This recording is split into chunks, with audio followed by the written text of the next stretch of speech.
Assalamualaikum warahmatullahi wabarakatuh. Salam sejahtera untuk kita semua. Selamat pagi anak-anakku semua. Semoga kita selalu diberikan kesehatan, perlindungan, dan juga diberikan selalu rasa bahagia. Sebelum kita ke materi, perkenalkan nama Pak Guru adalah Nur Iswanto Kurniawan dan Pak Guru biasa dipanggil dengan Pak Iswanto. Ya, sebelum kita melanjutkan ke materi untuk minggu ini, kita mengulang terlebih dahulu materi yang minggu kemarin, yaitu tentang pengertian cerita fantasi.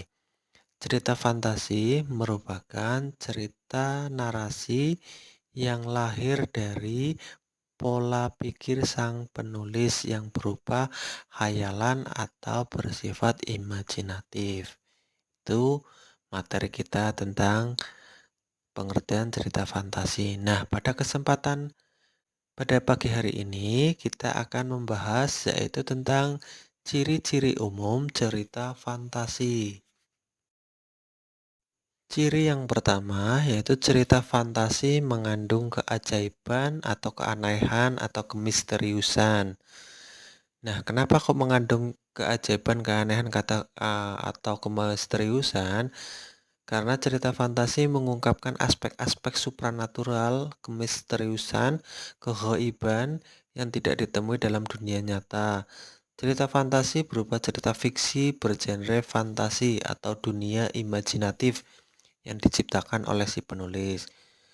Pada cerita fantasi, hal yang tak mungkin menjadi mungkin. Tokoh dan latar yang diciptakan penulis tidak ada di dunia nyata atau modifikasi nyata.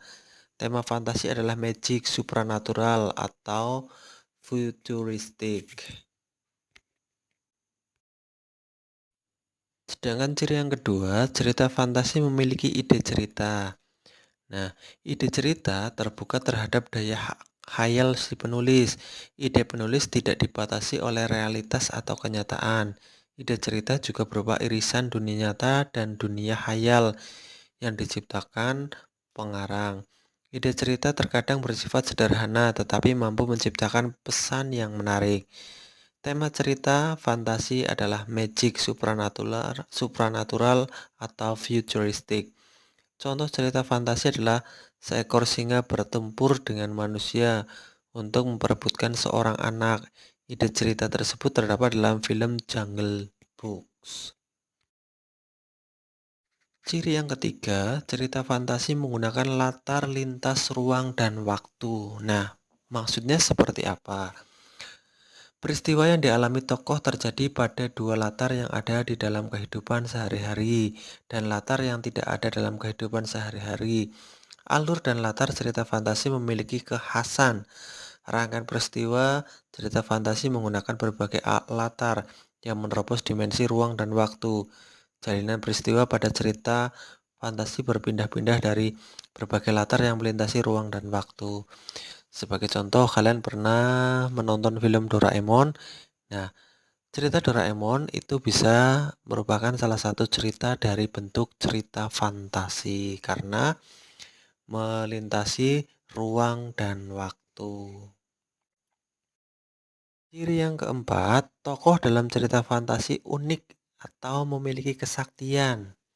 Nah, kalau berbicara tentang kesaktian, pasti mempunyai kekuatan. Nah, bagaimana penjelasannya? Nah, di sini akan Pak Guru jelaskan. Tokoh dalam cerita fantasi biasanya unik dan tidak ada dalam kehidupan sehari-hari. Tokoh cerita memiliki kesaktian tertentu. Tokoh mengalami peristiwa misterius yang terjadi pada kehidupan sehari-hari. Tokoh mengalami kejadian dalam berbagai ruang dan waktu. Contohnya, si tokoh bisa terbang menggunakan sapu lidi, atau enggak si tokoh bisa menghilang, dan juga mungkin si tokoh bisa berbicara dengan binatang atau lainnya. Itu merupakan kesaktian atau kekhasan ciri dari cerita fantasi. Assalamualaikum warahmatullahi wabarakatuh. Salam sejahtera untuk kita semua. Selamat pagi anak-anakku semua. Semoga kita selalu diberikan kesehatan, perlindungan, dan juga diberikan selalu rasa bahagia. Sebelum kita ke materi, perkenalkan nama Pak Guru adalah Nur Iswanto Kurniawan dan Pak Guru biasa. Ciri yang pertama yaitu cerita fantasi mengandung keajaiban atau keanehan atau kemisteriusan. Nah, kenapa kok mengandung keajaiban, keanehan atau kemisteriusan? Karena cerita fantasi mengungkapkan aspek-aspek supranatural, kemisteriusan, kegaiban yang tidak ditemui dalam dunia nyata.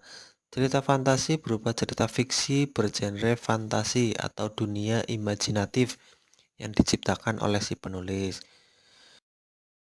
Demikianlah tadi tentang materi ciri-ciri cerita fantasi.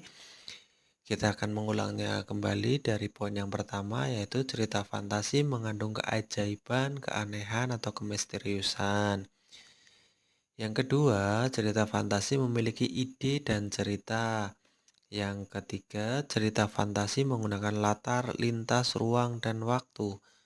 Yang keempat, tokoh dalam cerita fantasi unik atau memiliki kesaktian.